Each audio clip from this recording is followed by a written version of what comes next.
Ang pagwagayway ng kamay ng presidente sa malayo, para sa mga empleyado, ay isang mapagmahal na haplos. Ang pagyuko niya sa presidente ay itinuring na paglamang sa presidente. Kasama ng mga usap-usapan kamakailan, ang lalaking malapit ng mag-40 taong gulang ay napagkamalan, na anak ng presidente. Ang dahilan ng kaganapang ito ay dahil lamang sa isang kautusan. Ang paglilipat sa kanya, isang ordinaryong mekaniko na nagtrabaho ng 20 taon, ay inilipat sa korporasyon upang gampanan ang tungkulin. Bilang senior specialist habang si Lau Hu ay naguguluhan pa rin. Agad-agad na inagaw ni Trang Zhengji ang order ng paglilipat. Sa ekspresyon niya, parang siya dapat ang ililipat sa grupo. Sa likod, naghiyawan sa tuwa, pero nanlumo si Lau Trang.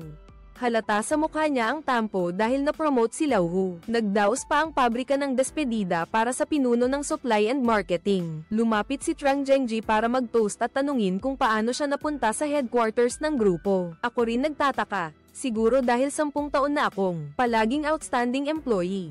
Tama, gusto ng grupo na magtayo ng isang huwaran. Sinasabi sa mga kabataan na kung magsisikap kayo, siguradong magtatagumpay kayo. Kasabay nito, dahil sa problema sa pananalapi, nagpatawag ng emergency meeting ang korporasyon para mapataas ang kanilang posisyon. Iminungkahi ng Departamento ng Human Resources ang planong magbawas ng 40% ng mga empleyado para mapanatili ang kanilang cash flow. Mahigpit na inutos ng korporasyon ang pagiging kumpidensyal, ngunit mabilis pa rin kumalat ang balita. Nag-uusap ang mga empleyado. Ang direktor ng Departamento ng Recruitment, mayroon pa ngang nagsimulang maglabas ng mga teorya ng pagsasabuatan. Isinasama ang tanggalan sa labanan ng mga paksayon. Lahat ng departamento ay may plano na. Hindi nyo balak magpasa ng listahan ng pag-optimize sa ganitong komplikadong sitwasyon. Tinawag si Xiao Ma sa opisina ng nakatataas, may bagong magre-report. Balak kong ilagay siya sa grupo mo. Ikaw na ang bahala sa pagtanggap. Suriin mo ng mabuti ang mga detalye. Sa gitna ng tanggalan, may bagong empleyado. Sino kaya ang konektado nito?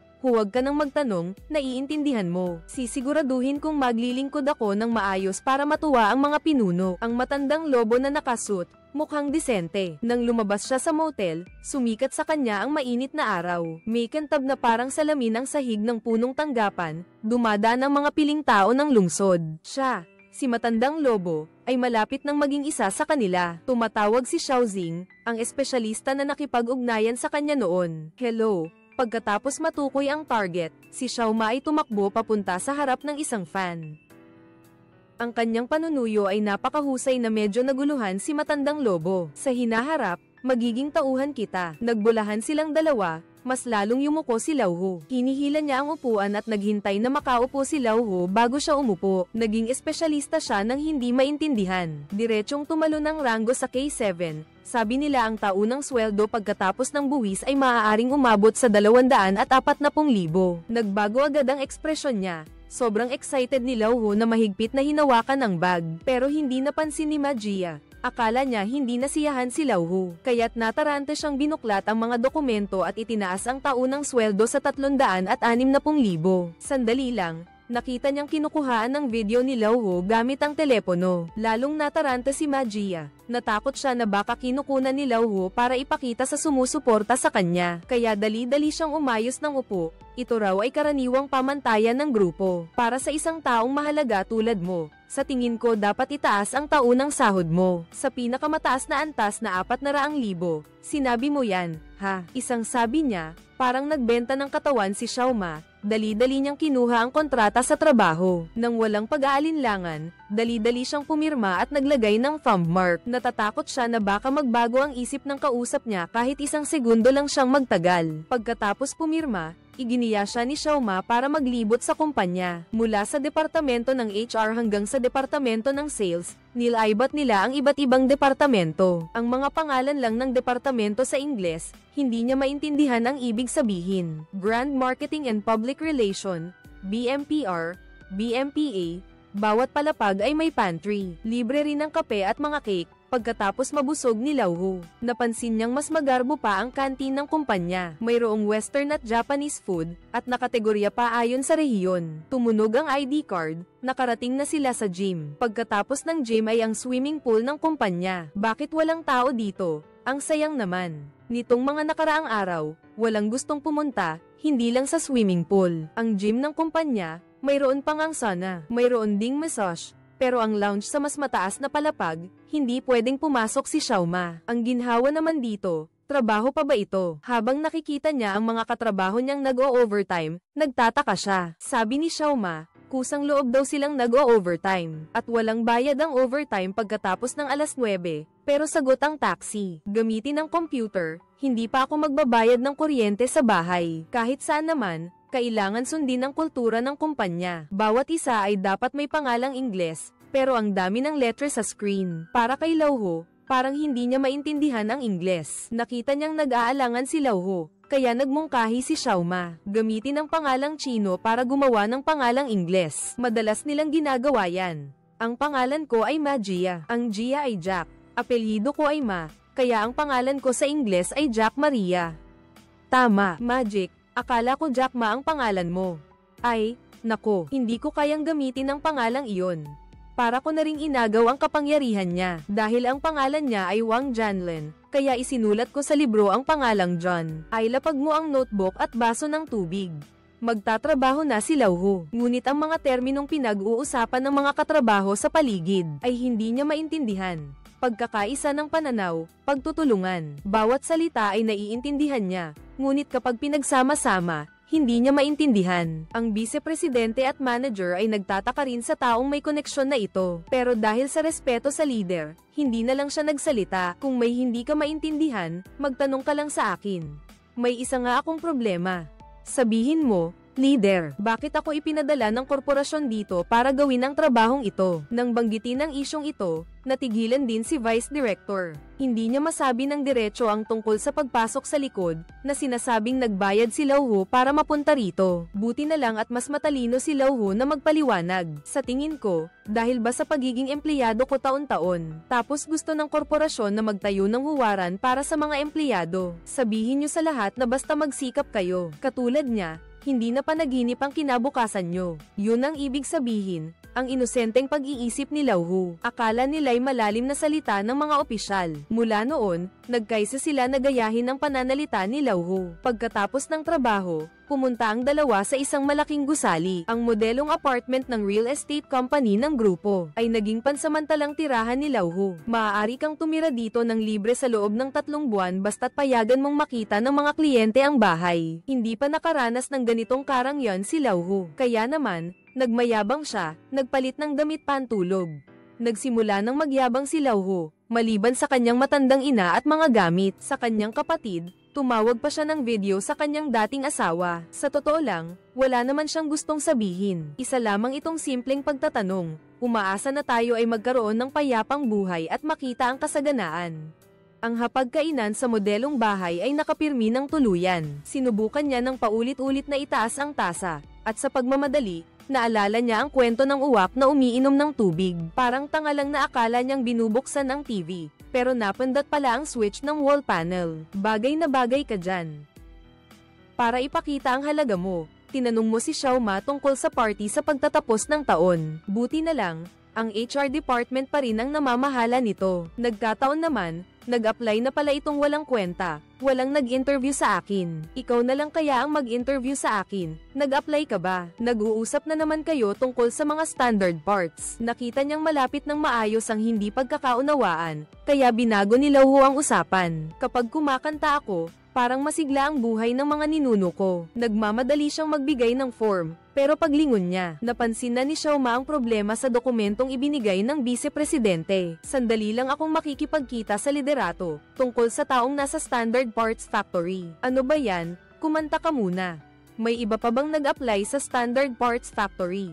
Nang mapansin ang problema, nagmamadaling yumuko si Xiaoma para tawagin ang vice-presidente. Pero parang nagbubuhol ang dila niya, kaya hindi maintindihan ng vice-presidente. Mali ang paglipat. Ang dapat ilipat ay si Mr. Zhang.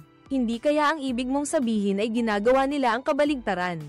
Hindi nila nagawa ng maayos ang ipinag-utos ng direktor, kaya isinisisi ng vice-direktor. Nakikita niyang matatanggal siya sa trabaho. Biglang nanginig ang kanyang puso.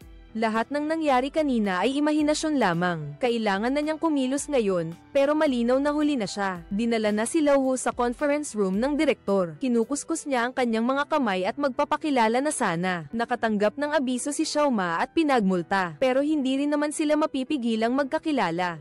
Buti na lang hindi binanggit ng vice-presidente ang tunay na pangalan. Ang John at Frank ay halos magkapareho ng bigkas.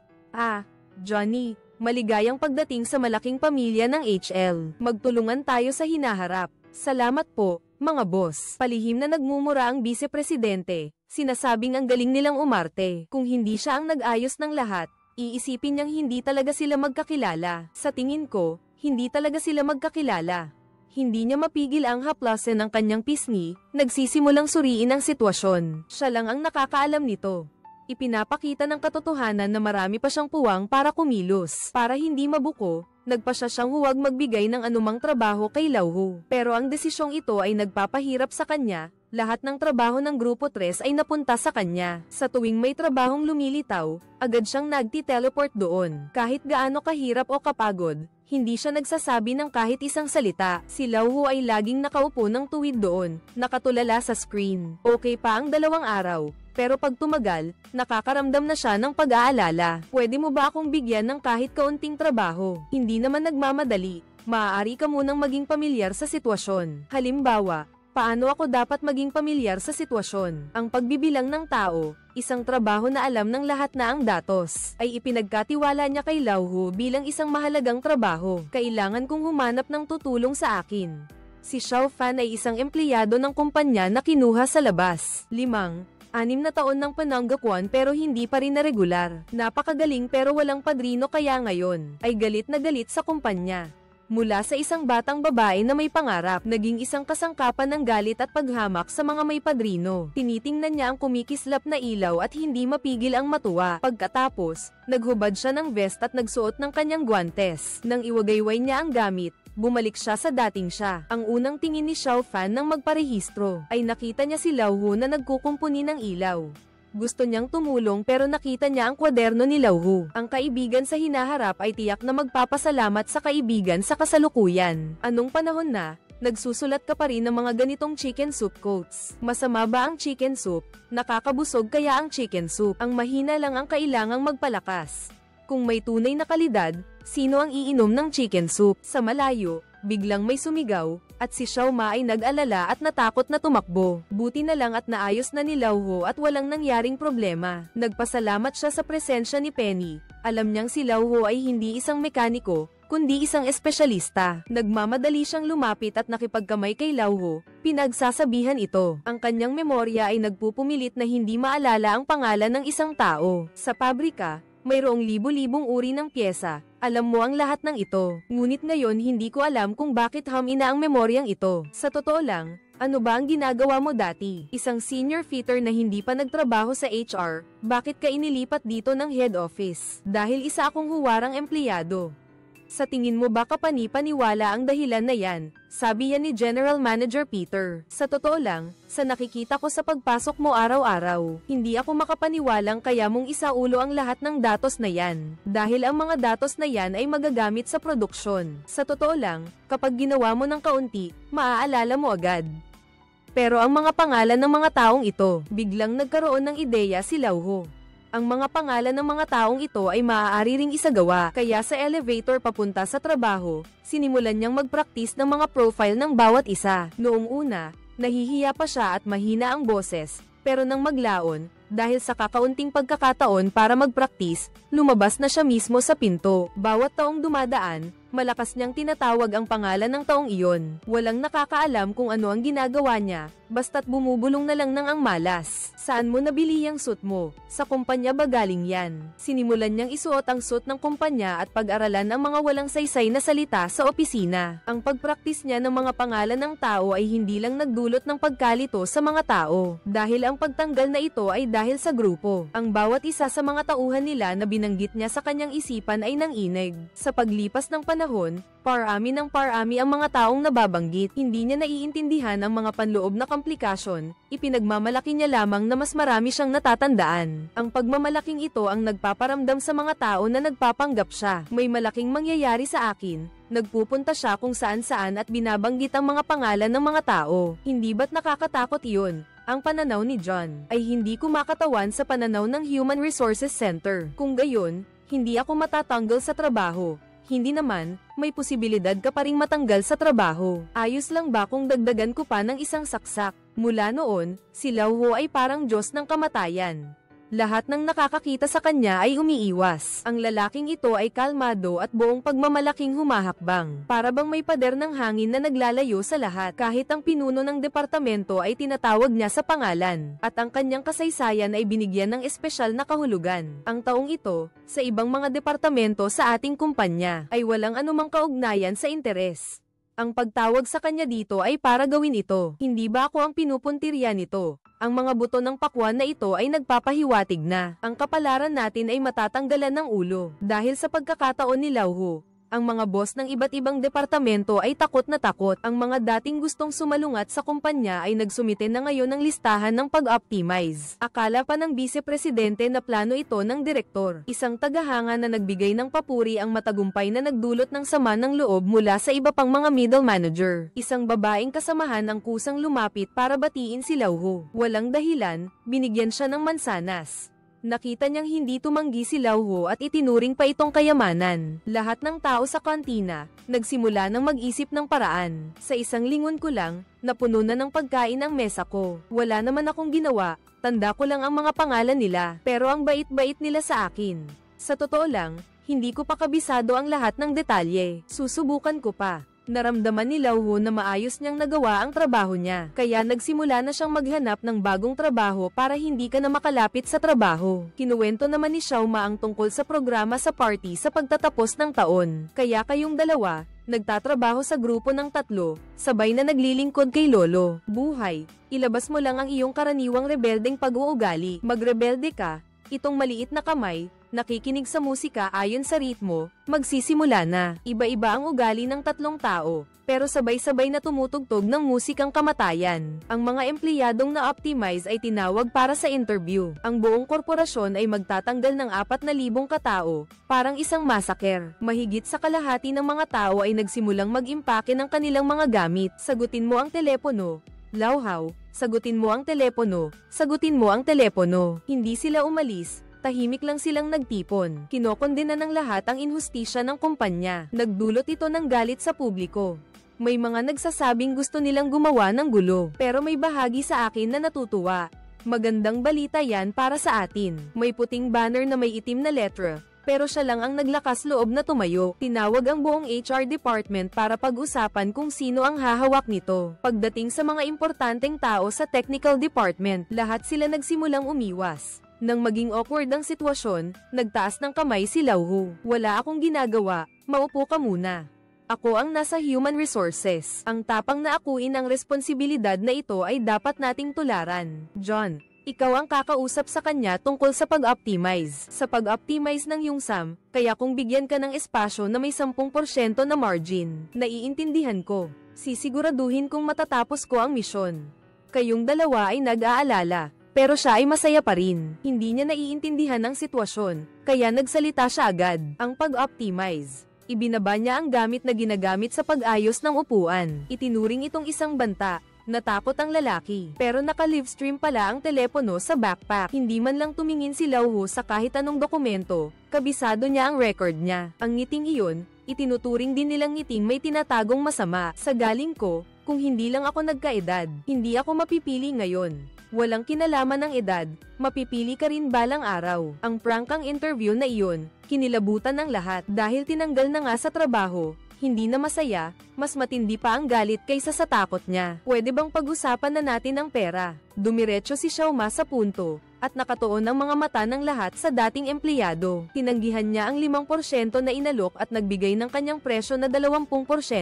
Oy, nahihirapan ang kumpanya natin ngayon. Bilang dating empleyado, dapat magpakita ka ng magandang halimbawa. Huwag ka nang tumawad. Desidido na ako, hindi na maliit ang 10%. Walang nag-akala na magiging ganito kadali ang pagtanggal. Ganap na napagkasunduan ang presyong itinakda. Tuwang-tuwa si Lau Ho na tumayo, at naghahanap din ng banner ang lalaki sa kanyang bag. Dito, binabati namin si kasamang Tuvin SM sa kanyang 10% na dagdag sahod. At lahat ng tao ay nakatayo lang doon. Hindi talaga alam kung ano ang gagawin, at ang mga manggagawa ay parang mag-asawa na nagsasama. Kailangan magbigayan, hindi pwedeng sabihin na lumalago ang pabrika, tapos papunahin ang mga manggagawa na matanda na at pangit, na may bago, kalimutan ang luma, naaalala lang ang mga bata. Bakit parang kakaiba ang mga salitang ito? Hindi ba't gusto ninyo akong i-promote at taasan ang sweldo? Ano pa nga ba? Congratulations, nabunutan ka na ng tinik. Dali-dali niyang itinayo ang kanyang bag pagkatapos hampasin ng malakas ang mesa. Mahigpit niyang hinawakan ang kamay ni Lauho. Walang nag-akala na ganito kabait ang trato ng kumpanya sa mga empleyado. Si Xiaoma lang ang nag-aalala sa kanyang trabaho. Ano ba ang ibig mong sabihin? Sabi mo'y gagawin kang malamig ngayong gabi, natatakot akong magkasakit. Alam niya ang mainit at malamig, sige na. Kusang loob niyang tinanggal ang kanyang ID. Naghihintay na sumugod ang leader para pag-alitan siya. Tuwang-tuwa si Lauho. Napakadali naman ng misyon. Mainit ba? Malamig na. Sa pulong kinabukas,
sa ilalim ng nakaliligaw na ilaw, naging mapagmahal na haplos ito ng isang ama para sa kanyang anak. Yumuko si Lauho para humingi ng tawad, naging siya na yamakap sa dibdib ng kanyang ama. Natigilan ang lahat at inalala kung may nagawa ba silang masama sa kanya. Sigurado anak nga yan. Nakapag-register ka na ba para sa party sa katapusan ng taon? Nag-register na po ako.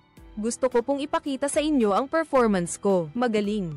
Inaasahan ko ang performance mo sa party sa katapusan ng taon. Huwag kang lilinggan. Magpatuloy ka lang. Si Lauho ay na-promote ulit bilang deputy manager. Ang taunang sweldo niya ay itinaas din ng 1 milyon. Ang programa ay nakapasa na sa screening. Lilipat ka rin sa opisina ng deputy manager para mas mapalapit ang distansya. Nagdaos sila ng party para kay Lauho. Yung mga taong dating nagmamaliit sa kanya, ngayon ay nagkukumpulan para lang makipagkaibigan. Pero sanay na si Peter sa kapaligiran ng negosyo. Nang makita ni Lauho na nananakit si Penny, agad siyang sumugod. Parang isang kuya na ginamit ang trabaho bilang dahilan para ayusin. Hinarap ni Penny ang anak ng boss na si Peter. Hindi rin siya makapagsalita ng marami. Pareho silang nagsuka sa kalasinggan. Lumabas din ang tunay na ugali ni Xiaoma. Tumawa ng malakas si Benny sa likod. Unti-unting lumalapit ang distansya. Sa mata ni Lauho, magkaibigan sila. Pero sa mata nila, higit pa sa kaibigan ang turingan nila. Magkapatid tayo, wala akong problema dyan. Halika na, mga kapatid. Dito na naman siya. Hahaha. Kinakanta na naman niya ang paborito niyang kanta. Kinakanta ang kinabukasan ko ay hindi lang panaginip. 3 taong lasing na hindi maintindihan ang sinasabi. Nakaupo lang sa tabi ng ilog hanggang hating gabi. Nasira na ang lahat. Sumugod si Lao Zhang sa kumpanya para hanapin mismo ang direktor. Pero dahil walang appointment, hindi siya pinayagan ng gwardiya. Hindi niya malampasan ang depensa hanggang sa dumating ang prinsipe, saka lang siya nakapasok sa gusali. Sa buong daan, lahat ay tumatango at ngumingiti sa kanya. Kabisa na rin niya ang mga pangalan nila sa Ingles. Ang kanyang natural na pag-uugali ay hinahangaan ni Lao Zuang. Tony, ito si Chief Zuang, ang pinuno ng Supply and Marketing Department. Si Ling Jian, ang Standard Parts, ay dating kasamahan ko, tama ba? Sabi niya may mahalaga siyang gustong sabihin sa'yo. Ano yon? Ang tungkol sa pribadong panunuhol ay hindi dapat pag-usapan sa harap ng ibang tao. Gusto nang umalis ni Lauho, pero itinuring siya ni Tony na kapamilya. Paulit-ulit, nagpapahiwatig ng mga sikreto, pero sinasabi ng lahat na okay lang. Sige, sabihin mo na, Aza. Tony, simple lang, tungkol ito sa ipinangako mo sa akin. Kailan mo ba ako tutulungan? Ano ba ang ipinangako mo sa akin? Hindi ba si Tony Lauhaw? Tumawag si Lauhaw sa'yo mismo sa harap ko, at nagkausap pa tayo sa telepono, di ba? Ipinangako mong ililipat mo ako sa punong tanggapan. Ang tagal na nito, sabi mo, bakit walang nangyayari? Ngayon, si Lauhaw ay naging vegetable na. Kahit anong sabihin ko, hindi niya ako pinapansin. Wala na akong magawa, ikaw na lang ang maaasahan ko. Tingnan mo, tinanggap mo ang 300,000 ko. Dapat mo man lang tapusin ang trabaho. Di ba? Napansin ng assistant ang seryosong sitwasyon, dali-dali niyang hinayla si Lauho para kunin ang 300,000. Si Tony ay 200,000 lang ang natanggap. Napamura siya sa isip niya. Nang malaman niyang naging vegetable state si Lauho, tinapak ni Tony ang balikat niya. Maghintay ka. Aalamin ko ang sitwasyon, tiyak na bibigyan kita ng sagot. Tila may naunawaan si Lauho. Hindi siya mapakali. Espesyal siyang inimbita ni Tony na kumain. Hindi pa nagsasalita, inubos na niya ang isang baso ng white wine. Paano masasabing pamilya? May mga sikretong pinagtataguan, doon masasabing pamilya. Ngayon, pamilya na tayo. Ang totoo, gusto ko sanang ilipat yung apelyido nila ay Trang, pero ikaw talaga ang napagkamalan. Sabi ni Tony, ituloy na lang daw ang pagkakamali, kung hindi, si Lauho ang matatanggal. Sina Xiaoma at Penny din ay matatanggal. Turuan kita ng ilang sikreto sa pagiging leader. Sa susunod, makinig ka sa akin at sundin ang sinasabi ko. Una, kailangan mong magbigay ng espasyo sa mga tauhan mo para maipakita nila ang kanilang pagkukusa. Ibig sabihin, yung mga bagay na hindi malinaw. Pwedeng sabihing hindi malinaw, huwag mong sabihin ng malinaw. Kailangan mong hayaan ang mga tauhan mo na hulaan ang gusto mo. Si Lauho ay nagsimulang mag-aral at magpraktis kaagad. Nagsasabi ng mga paligoy-ligoy na salita sa kanyang 2 tauhan. Nang mapansin ng dalawa ang pagbabago, halata sa mukha nila ang pagkabigla. Pangalawa, magpakita ka ng pagiging palakaibigan at mag-invest ng damdamin para maging maayos. Ito ay magbitiw ng ilang matatamis na salita para ipakita na hindi masama ang relasyon mo sa kanya. Tapos hayaan mo siyang gumawa ng trabaho para sa'yo. Peter, sa departamento natin, ikaw ang pinakakatiwalaan niya. Mga kapatid, nagbuwis kayo ng dugo para sa akin. Gusto mong maging disipulo ko. Napakaganda. Sa susunod na linggo, may report akong kailangang ipasa. Alam mo naman, ang report na ito ay para sa'yo. Kaya pwede mo bang isulat para sa akin? Sa posisyon ko, kailangan ko pa bang magsulat mismo? Pagkatapos mong isulat, titingnan ko at ikukumpara ko ang mga detalye. Kung wala kang problema, sa akin mo ipaubaya. Magtulungan tayo para makabuo ng isang magandang kombinasyon. Dahil sa turo ni Tony, mas lalo akong nagiging epektibo. Parang yung mga dating kasama ko sa inuman. Ngayon ay hindi na gaanong importante. Mula sa pagiging ordinaryong manggagawa, naging matagumpay akong kapitalista na kinaiinisan. Si Lao Zuang naman, sa pilitang isinakay sa sasakyan. Pagkatapos siyang takutin, muling nabuhay ang kanyang pagiging makata. Hindi kaya tumakas na siya. Bakit ang tagal niya dyan sa loob?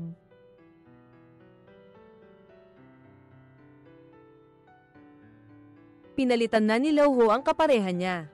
Wala ng karapatan ang dalawang bata. Dalawang bise-presidente ang sumasayaw kasama niya sa entablado. Ang dalawang bata naman, nagbabago ang ekspresyon ng mukha sa ibaba ng entablado. Pero dahil sa matagal ng memorya ng katawan, sumasayaw pa rin si Xiaoma. May itsura na siya ng isang kapitalista na nakasuot ng formal na vest. Hindi pa rin naiintindihan ni Xiaoma ang buhay. Maingat pa rin siya. Si Benny naman, nagre-rebelde pa rin. Wala ka na bang pakialam? Maayos na maayos ang pagpapatupad ng plano ng Guangjin. 75% na ang tapos, gamit ang HR bilang sandata. Matagumpay na naputol ang pakpak ng Kalabang Paksayon. At tungkol sa mahigit 300 na bakante, may plano na ang CEO sa isip niya. Ilang tao ang nasa Standard Parts Factory? Mahigit 300 tao, mahigit 300 lang ng kaunti. Ang grupo ni Gao Ming ang nagmamanipula sa loob ng paksayon. Direktang hinuhusgahan kung pasado o hindi ang produkto ng Standard Parts Factory. Pasado o hindi pasado, sabay-sabay na lumalaban ang mga paksayon. Malakas na inaatake ang Standard Parts Factory. Nangangamba ang chairman na buwagin ang pabrika dahil sa ulat ng inspection. Samantalang si Lao Ho, na buong buhay na nagtrabaho sa pabrika, ay nakatingin sa mga makukulay na ilaw sa screen. Taga-subaybay, hindi man lang tiningnan ang dokumento, basta na lang pinirmahan ang kanyang pangalan. Nang magkagulo ang mga manggagawa dahil sa dokumento ng pagkatanggal sa trabaho, natuklasan ng mga alagad ni Lao Ho ang pamilyar na pirma. Si Master ang nagtanggal sa atin. Bakit pirma ni Lao Ho yan? Hu Janluen. Anong ginagawa ni Lao Ho? Galit na galit ang direktor ng pabrika kaya nahimatay siya. Hindi ko alam kung saan bumaba ng sasakyan si Lao Zuang. Baka nagpapagala-gala pa rin sa lansangan. Nabalitaan mo bang magsasara na ang pabrika ng mga standard na pyesa? Para sa iyo, parang dagdag paakit pa ito. Nakita ng mga disipulo si Lao Ho na nakataas ang martilyo sa kanyang kamay. Nakita mo rin ang iyong pirma, pero sinasabi mong hindi mo alam. Hindi ko alam kung sino ang maniniwala. Ikaw na ang bahala kung maniniwala ka o hindi. Bakit isasara ang pabrika namin? Sabi nila hindi pasado sa kalidad ang mga pyesa na ginagawa namin. Ang sampling defect rate ay umabot sa 3.5 per mil. Inihanda na ng mga disipulo ang report ng inspection at kinuha ito mula sa 6 na uri sa bag. Nahanap ang mga pyesa na hindi pasado sa pamantayan. Hawak niya ito sa kanyang kamay. Pinagmasdan ng mabuti, inamoy, at isinubo. Mali. Hindi ito gawa sa ating pabrika. Ito ay mas manipis kaysa sa gawa ng ating pabrika. Ang grain ay medyo magaspang. At ang pinakamahalaga, ang lasa ay napakalutong. May problema, may naninira sa atin. Sino kaya ang naninira sa atin? Si Lao Zhang ay nakapasok sa kumpanya sa ibang paraan. Magpakasawa sa pagkain at inumin sa tea room, at bumalik sa negosyo. Ngayon, lahat sila ay sunod sa Niren kay Lao Ho. Sa pagkakataong ito, huwag kang pumirma. Tingnan mo munang mabuti ang mga dokumento. Kailangan ng mahigit 60 milyon para sa year-end party. Espesyal itong inayos ng mga nakatataas. Lahat ng nakikita niya ay magastos. Kung mag-iimbita pa tayo ng ilang artista, mauubos ang ganyang pera. Hindi ba't kapos tayo sa pera sa kumpanya? Nagniningning pa rin sa likod ang tuktok ng buhay. Iba na lang ang pakiramdam ko. Naiisip ko ang mga dating kasamahan na nagpapalam sa akin nang ma-promote ako. Labis akong nagagalit sa mga kapatid na tinanggap ang alagad na marunong magmalasakit. Sa sandaling ito, Tila napagtanto ko kung gaano ako kawalang katwiran. Dinala ko ang 3 bata sa iba't ibang lugar upang simulan ang aking investigasyon. At palaging nakikita ang mga kasamahang sinisante. Mula sa pabrika sa daan, bawat eksena ay nagpapasigla sa akin. Matagal akong naghanap, sa wakas ay natagpuan ko ang salarin. Si Lao Zuang naman ay gumamit ng ninakaw na ID card. Nagsimulang kumain at uminom ng libre sa kumpanya. Natagpuan nila ang pabrika ng pyesa na may pamantayan ng Xinxing. Nagpanggap na potensyal na customer pero paulit-ulit na nagtanong, ayaw magsalita ng amo. Tinawag siya ni Lao Hu sa isang tabi at inabutan ng sigarilyo. Si Zonghua ay nagsabi ng maraming salitang natutunan niya sa kumpanya, pero hindi maintindihan ng lalaki. Kaya ko pang sabihin sa'yo ang pinanggalingan ng mga produkto. Nagbibiro lang. Sabi mo taga-pabrika ka ng mga standard na pyesa. Zonghua, tama. Kilala mo ba si Zuang Zhengji? Kung gayon, kilalang kilala ko siya. Balita ko kilala nila si Lao Zuang. Nagagalit niyang tinapon ang sigarilyo at sinabing may utang sa kanya si Lao Zuang na 400,000 para sa mga produkto. Hanggang ngayon, hindi pa rin sumasagot sa telepono. Mabilis mag-isip si Lao Hu, tila may napagtanto na. Nagmadali siyang bumalik sa kumpanya, pero hinarang siya ng 2 bata para pag-usapan ang party sa pagtatapos ng taon. Pero may mas importante siyang gagawin ngayon. Iyon ay humanap ng paraan para iligtas ang kanyang lumang pabrika. Ang pabrika ng mga standard na pyesa ay tuluyang sinabutahe. Walang problema sa kalidad. Pinalitan ng hepe ng supply and marketing ang mga pyesa. Mahigit 300 manggagawa ang nawalan ng trabaho dahil lang sa isang walang hiyang yun. At kasama ako, ang walang hiyang ito. Pinindot niya ang elevator papunta sa mataas na palapag. Kailangan mong kamprontahin ang chairman. Hawak mo na ang lahat ng ebidensya. Alam mo na rin ang tungkol kay Lao Zhang at Lao Hao. Nalaman niyang isusumbong mo si Xiaoma. Kaya dali-dali niyang pinahinto ang elevator. Pakiusap, huwag mong sasabihin.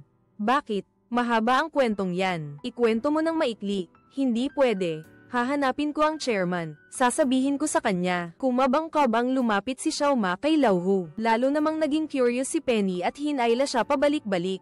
Nawalan ng kumpiyansa si Lao Hu. Kaya inamin na ni Xiaoma ang lahat. Ang totoo, napagkamalan ka lang. Ang gusto talagang ilipat ni Thomas ay si Zhang na matapat. May malaking balita ako. Maghanap tayo ng lugar na walang camera para makapag-usap. Alam ni Xiaoma ang totoo simula pa lang. Sinisi siya ni Lao Hu at sinabing siya ang dahilan ng pagsasara ng pabrika. Hindi matanggap ni Xiaoma na si Thomas ang nagbenta ng posisyon, si Peter ang nagkamali sa pag-ayos, si Zhang Xing ang nagpalit ng mga pyesa, at ikaw ang pumirma sa pagbuwag ng pabrika. Tama ba? Hindi ba ako nagkakamali? Kung sinabi mo sana sa akin ng mas maaga, hindi ba sana'y nakapag-imbestiga ako ng mas maaga? Kung gayon, sana'y natuklasan ko ang problema ni Zhang ng mas maaga. Kahit matuwid ako, hindi ko hahayaang magkamali para maging walang puso. Sinira niya mismo ang planta. Sinabi niyang magkamali para magkamali, hindi ba? Kaya pala alam mo na agad na mali ang paglipat sa iyo. Nalaman ko lang nang maging assistant manager ako. Anong karapatan mong sabihan ako? Wala akong karapatan, pero nagsisisi na ako ngayon. Gusto kong bumawi. Kailangan kita, kailangan ko kayo. Magtulungan tayong magpatotoo. Okay ba? Xiaoma, mag-uumpisa na siyang makipag-agawan. Dahil nabunyag ang lahat, mananagot din siya. Agad niyang inilabas ang ebidensya sa gusali. Nakakakaba, hindi mo ako pwedeng isakripisyo para sa pabrika mo. Paano na ang mga inosenteng manggagawa ko? Inosente rin ako, may pamilya rin ako. Paano na ang pamilya ko kung mawalan ako ng trabaho? Biglang tumahimik ang paligid, walang makasagot sa tanong na ito. Pero si Penny pa rin ang pinakamatinong mag-isip. Pinuna niya si Xiaoma sa kanyang walang muwang na pakikipagkompromiso. Umaasa lang siya na maging malinaw ang lahat para makapagtrabaho ng mapayapa ang lahat. Walang kasinungalingan. Kapag hindi ka nanloloko, ituturing ka nilang idealista. Ang pag-iral ay makatwiran. Ilang beses ko na bang sinabi sa'yo, nasa kamay nila ang kapangyarihan, kaya kailangan kong sumunod sa kanila. Praktikal at naghahanap ng katotohanan. Ang mang-aral ng moralidad ay hindi ba't nagpapakita lang na mababa ang IQ ko. Ako ang naghirap sa trabaho, pero mas marunong silang mag-ulat. Sa atin napupunta ang kredito. Kapag nagkaproblema ang kumpanya, tayong mga ito, mga ordinaryong empleyado na nagpapakamatay para sa trabaho ang hindi matatanggal. Hindi naman siguro nila tatanggalin lahat ng mga senior manager, di ba? Kung kaya nilang pabagsakin ang kumpanya, marami silang paraan para saktan tayo. Kaya pala ang mga nagpabagsak ng kumpanya ay nakakaligtas. Payag ka ba? Hindi ka ba nagsasawa sa ganitong buhay? Hindi pa ba sapat ang pagtitiis mo? Sobra na nga, tapos na dapat yan. Kahit mawalan tayo ng trabaho, isasama natin ang mga walang silbi na tulad ni Ho Kin Elm, para maging panangga. Matagal ko na siyang hindi gusto. Hindi ba't magkakampi tayo? Naintindihan na ni Tiu Maria. Nanginginig siyang bumalik. Nagdesisyon silang magtulungan para hukayin ang lahat ng mga bulok sa grupo. Sinabi ni Benny ang isang nakakagulat na bagay. Ibinunyag niya ang kanyang pagiging anak sa labas. Ano? Ang haba naman ng chismis na yan. Ang chairman ay dumalo sa summit tungkol sa kakayahan sa pamumuno, at mamayang gabi pa siya babalik para dumalo sa year-end party. Sa tingin ko, maghintay muna tayo. Maghintay tayo hanggang matapos ang year-end party bago tayo magsumbong. Dapat manalo muna tayo sa raffle, hindi na makapaghintay. May naisip si Lauho. Bigla niyang naisip ang isang tao. Ang general manager na si Z ang pinuno ng paksayon. Mukhang disente at matuwid siya. Pero hindi dumalo si Lauho sa hapunan noong gabing iyon. Hindi ko alam kung siya ang nag-utos na sirain ang planta. Bakit mo basta nalang ibinigay ang ebidensya? Maraming pangalan ang binura ni Lau Zuang sa listahan. Pero hindi niya mahanap ang taong nagngangalang Jerry. Buti na lang at may tagalinis na nagpaalala sa kanya. Kaya niya nalaman kung ano ang pangalan ng taong hinahanap niya. Ang negosyong ito natin ngayon. Ang malaking boss sa likod ay ang vice-presidente ng kumpanya. Kapag tumawag sa iyo sina Jeffrey at Benny, ibaba mo agad ang telepono. Sabi ni General Manager, siya na raw ang bahala dito. Tumatawag din si Xiao Maria. Salamat. Walang anuman. Nakita ni Benny si Lau Zhang. Alam niyang gusto nitong hanapin si General Manager. Pakinggan mo ng pakinggan, saka mo lang mare-realize na magkakampi pala sila. Sinong nagsabi sa'yo na ipasok siya? Sabihin mo sa akin ang totoo. Magkano ang tinanggap mo? 200,000. Dahil sa 200,000 yan, sinira mo ang malaking plano ng kumpanya. Kung ganun, anong gagawin natin ngayon? Anong gagawin kung hindi masolusyonan ang problema? Kailangan mo ng solusyonan ang taong nagbanggit ng problema. Si Benny ang kusang lumitaw para maging gabay ni Lau Zhang. Pero paikot-ikot, dinala siya sa harap ni Xiaoma. Ikwento mo sa akin mula sa simula. Kinuha ni Thomas ang 300,000 ko. Kinuha niya ang pera, tapos hindi siya nagtrabaho. Hindi pa sapat yan. Magsimula ka noong nagkakilala kayo ni Thomas. Kailangan kong tiyakin kung totoo ang sinasabi mo. Nanumpa si Lau Zhang sa langit. Tapos nagsimulang magkwento mula sa simula. Tinatakpan ng tuwalya ang telepono, palihim na nire-record ang lahat. Detalyado siyang nagkwento, malinaw at inamin ang lahat. Sabi niya, may paraan daw para makalapit siya kay Lolo Hao. Makakatulong daw siya para mapunta ako sa kumpanya niya, basta tulungan ko raw sina Thomas at Jeffrey. Sabi niya, kung gagawin ko raw yun, siguradong makakapasok ako sa punong tanggapan. Bakit kaya palala ng palala ang kalidad ng mga bituin? May mangyayari na naman kaya? Hindi ko akalain. Nasa katabing kwarto pala ang pinapag-alitang direktor. Narinig niya na may nag-uusap tungkol sa kanya. Tumayo siya at nakita niyang tumatango si Lolo Trang. Napagdesisyonan nilang ipalabas ang video sa party sa pagtatapos ng taon. Kapag mas malaki, mas ligtas sila. Pero may mga yapak sa likod. Siya ang may kagagawa ng lahat ng ito. Napakahusay ng plano mo. Mali ang pagkakatalaga sa mga manggagawa. Hindi pinapahalagahan ng deputy team leader. Hindi kasama sa plantila ang mga outsourced na empleyado. Isa kayong kalipunan ng mga walang silbi. Anong sinasabi mo? Ang general manager mismo ang humarap. Gusto niyang makipag-usap ng maayos sa kanila. Kaya humarap si Lauho at pinagalitan siya ng husto. Hindi mo maintindihan kung bakit ka nakaupo sa posisyong iyan. Kinukurakot mo pa rin ang maliliit na pera ng pabrika. Ang halagang ito ay pera para sa'yo, pero para sa akin, hindi talaga. Wala akong pakialam sa pera. Wala rin akong pakialam sa pabrika. Mga standard na pyesa. Ang gusto ko lang ay ang aking sarili at ang proyektong Guangjin. Ito ay isang malaking laro, at ito ay may kinalaman sa pag-unlad ng grupo. Sa loob ng 15 taon, maglaro ka na lang ng chess. Iyan ay pagkain para sa napakaraming tao. Kung gustong magtipid ng pera ang grupo, pwede silang magtipid sa ibang bagay. Ang pag-organisa ng isang year-end party ay nagkakahalaga ng 60 milyon. Sapat na para makakain ang napakaraming tao ng napakaraming pagkain. Sinasabi mo ang pagbabawas ng gastos at pagpapataas ng bisa. Pero hindi yan ang gusto ni CEO Shu. Ang iniisip lang niya ay makipag-agawan sa kapangyarihan at alisin ang mga hindi sumusunod sa kanya. Bakit kamukha mo ang chairman? Galing nga kayo sa parehong pabrika. Ang laman ng utak nyo ay mga lumang kaisipan, puro produksyon. Produksyon ng produksyon. Tanong ko sa inyo, kapag mas marami kayong ginawa, mas malaki ang kikitain nyo. Hindi nyo ba nakikita na nasa bingit na ng pagbagsak ang kumpanya? Matataas na salita ang sinasabi ni CEO Shu. Ang garang magsalita tungkol sa korupsyon, ginagamit niya ang internet economy para magsalita. Ginagawa niyang leader ng kumpanya ang sarili niya kahit hindi niyo naiintindihan ang ekonomiya. Kailangan niyong maintindihan ang tunay na pagkatao.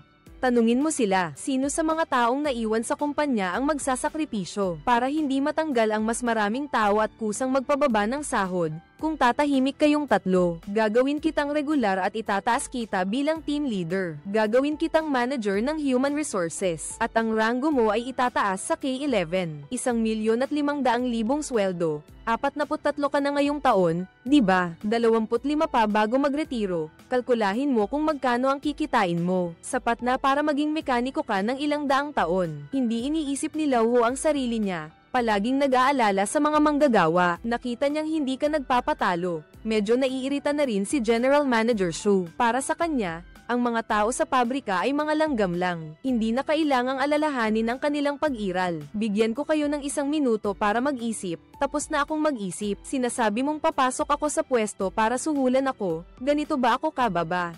Napag-isipan ko na rin, kung papayag ako, iisipin ng iba na. Ang mga sirang produkto na ito ay gawa ng pabrika namin. Ang pabrika ang buong kabataan ko at ipinagmamalaki ko.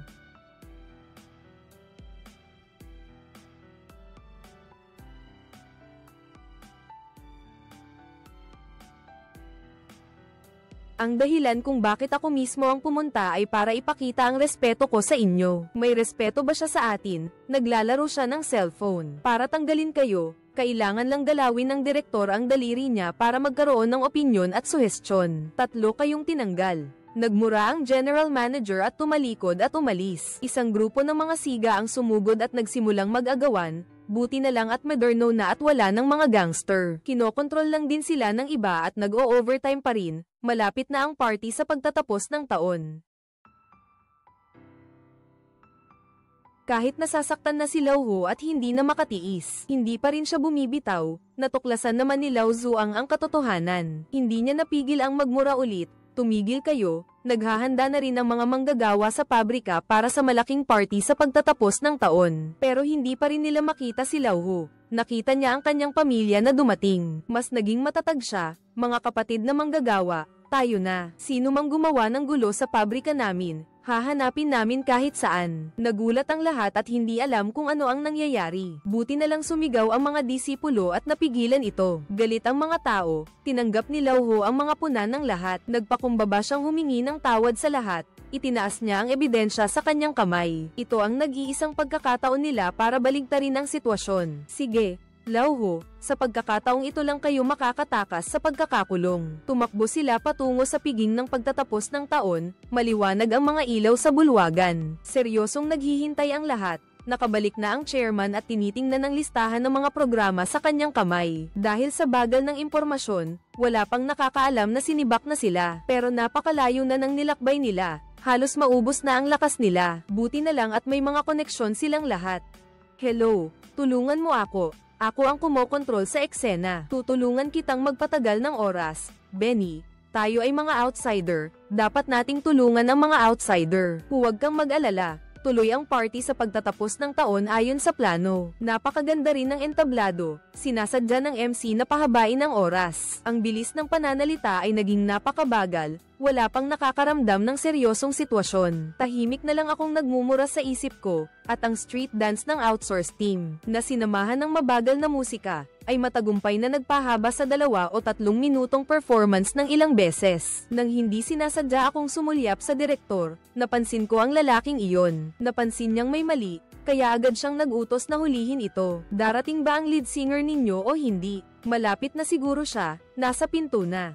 Muling sinimulan ng MC na pahabain ang peking performance. Ang hiyaw ng pusa ay nasa entablado na rin sa tamang oras.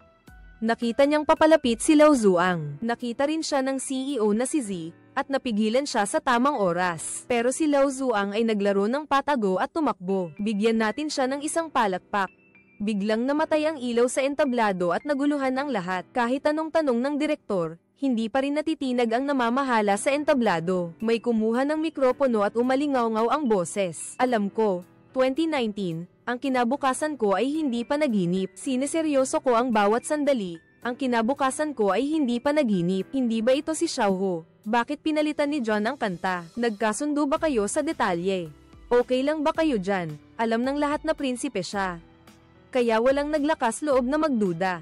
Sabay na dagdagan ng ilaw at entablado. Muling lumiwanag ang entablado. Alam nyo ba ang sayaw na to? Kaya naming isayaw lahat. Kung marunong kayong sumayaw, bilisin nyo. Katulad ka ba sa akin na nawalan ng direksyon dahil sa pagtanggal sa trabaho, at patuloy na nag-o-overtime para manatili sa pwesto?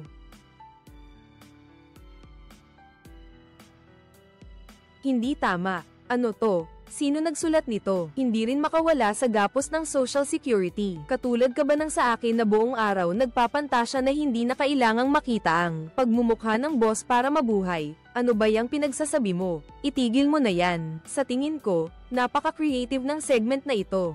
Sa harap ng kawalan ng katarungan, dapat basagin ang katahimikan. Ako ang pinuno ng Departamento ng Supply and Marketing ng pabrika ng Standard Components. Gusto ko lang ma-assign sa head office. Mayroon akong dating kliyente na nagngangalang Lauhaw. Ipinakilala niya sa akin si Thomas. Sino ako? General Manager, Su Yunfeng, Jeffrey. Kung matutulungan kita sa isang bagay, sigurado akong maa-assign mo ako sa head office. Si Lauho ay naghanap sa pabrika ng mga karaniwang pyesa ng Xinxing. Kaya kinuha namin itong murang peking produkto at ipinalit sa aming pabrika. Sa mga nakaraang taon, nakakuha na kami ng ilang milyong kita mula sa pagkakaiba. Narinig ko kay Thomas na hindi mo rin ako papayag ang mabuhay. Hindi rin kayo mabubuhay. Sumasang-ayon ka rin ba sa detalyeng ito? Natuklasan ng direktor na sa wakas ay alam na ng computer kung sino ang gumugulo. Ngunit nang akmang kikilos na siya, sumugod ang isang grupo ng mga tao sa mga bagay sa malaking screen. Ayaw talagang tumingin ng general manager, ngunit sa kasalukuyang sitwasyon, hindi na naman siya makapagsalita. Naglalaro siya ng isang malaking chess game, at ang ating Standard Component Factory ay isa sa mga pyesa. Isang napakahalagang pyesa. Sumigaw ang direktor at tinawag ang gwardya. Isang puting figura ang sumugod. Matagal nang nagtitiis si Laozang. Sa wakas ay nakahanap ng labasan para ilabas ang galit niya. Sinasabi ko sa inyo, bawat salitang sinasabi ko ay totoo. Ang segment na ito ay, ako si Jack Ma, hindi si Magic. Sa K8, ilang taon nang hindi tumataas ang sweldo, walang dignidad. Ang resulta ay sakit ng ulo, hindi makatulog, lumalala ang kalusugan. Nagtratrabaho ako ng husto, tapat sa kumpanya, pero sila'y nagpapasarap lang. Ikaw ang pinagsasabihan ko. Ako si Penny Fan, empleyado na nakakontrata. Ako ang gumagawa ng marumi at nakakapagod na trabaho, pero hindi ako nakakatanggap ng papuri. Diretso akong magsalita, hindi ako idealista. Gusto ko lang na wala akong ikakahiya sa sarili ko. Layuan niyo ako sa mga nakakadiring inuman. Ako si Johnny Ho, HR Manager, mekaniko, si Master Ho ng Standard Components Factory. Napadala, na-promote, walang pakialam, nagkukunwaring naiintindihan pero hindi naman sigurado. Ano ba ang ibig sabihin ng detalyado? Naguguluhan ako, pero okay lang, basta nasa tamang panig ka at dinidilaan mo ang tamang tao. Mapapanatili mo ang iyong kinabukasan. Ang Chonghua ay Chongqi Tonton, langit at lupa ay nagkakasundo. Sa totoo lang, para lang itong mga bituin sa paligid ng buwan, may mga umaayon at sumasang-ayon. Ang mga nasa ilalim ay naguguluhan, ang mga nasa gitna ay bumubuo ng mga grupo. Magaling sa paggamit ng mga idioma, mukhang maganda sa labas pero puro kasinungalingan. Umutot ang CEO, isinalin ng direktor sa isang pangungusap. Ang manager ay tumatanggap ng mga utos ng hindi nagde-decode, gusto lang tumakas. Ipinapasa sa mga nasa ilalim, ngayong gabi, mag-OT kayo at gumawa ng PPT. Kung hindi ka nasisiyahan, tanggalin mo na lang siya sa trabaho at tapos ang usapan. Magpakasaya, maglasing, magtawagan ng bro buong araw. Krisis sa pananalapi, walang tigil na korupsyon, nagpapanggap na pantay-pantay pero ang ranggo ay parang gubat. Mga matataas na gusali na sumisibol mula sa lupa kung saan nakalibing ang napakaraming langgam. Ako ay empleyado, hindi alipin, gusto ko ring maging ako. Ano ang saysay ng ganitong kalungkutan at pressure? Ang kumpanya ay isang walang pusong makina. Ang festival ay mayroon lamang patutunguhan, magsasagawa ng festival. Hindi tayo mga tornilyo, tayo ay mga tao. Kahit kaunting galit, magagalit din, hindi kayang tiisin. Nakakapagod ang buhay. 2019, huwag panghinaan ng loob. Minsan, madudurog, hindi huusad, aatras. Pero sa inyo, hindi ako luluhod. Totoo ang sinabi ni Master Hu, hindi ako magsisisi kailanman. Maniwala kayo na ang kinabukasan ninyo ay hindi panaginip. Seryoso kayong nabubuhay sa bawat sandali. Ang kinabukasan ninyo ay hindi panaginip. Ang pagtityaga ninyo ay hindi masasayang. Ang kinabukasan ko ay hindi panaginip. Mula noong 2098 hanggang ngayon, ang kinabukasan ko ay hindi panaginip. Pagkatapos ng ulan, sisikat ang araw. Umaasa sa isang bahaghari. Ibinunyag ni Lauho ang lahat sa entablado, at kinutya rin ng kanyang kamangmangan. Ngunit sa ganitong sitwasyon, aksidente siyang na-promote at tumaas ang sahod.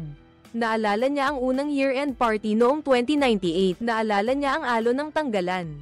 Ang dating direktor ang bumaliktad sa sitwasyon. Nagpumilit siyang gumamit ng year-end party para hikayatin ang lahat. Sa susunod na taon, magsisikap tayong magkasama. Sinabi niya noon na kailangan nating magsikap ng magkasama. Hindi namin pababayaan ang sino man sa inyo. Ngunit pagkatapos ng mahigit 25 taon ng pag-unlad, naging ganito na ito. Hindi rin dapat na kapag nagkakaproblema ang kumpanya, ang unang naiisip ay magtanggal ng empleyado. Kung sino man ang tanggalin, dapat pahalagahan ang mga tapat at nagsisikap. Yung mga tahimik na naglilingkod at naglalakas loob na sabihin ang totoo. Salamat sa mga hindi nakarating sa party sa pagtatapos ng taon. Nakita ko ang mga mukha ninyo sa telepono. Simple ang mga salita pero tumatagos sa puso. Tinitingnan ni Lauho ang dating direktor niya, at nakita rin ng dating direktor ang pag-asa niya. Tumayo siya at tinanggap ang mikropono. Iimbestigahan ko ng mabuti ang mga sinasabi ninyo. Ibabawas ko sa inyo ang katarungan, yung mga kasamahang hindi dapat mawalan ng trabaho. Pababayaan ko kayong lahat na bumalik, lahat kayo'y magsaya. Sa huli, masaya ang lahat.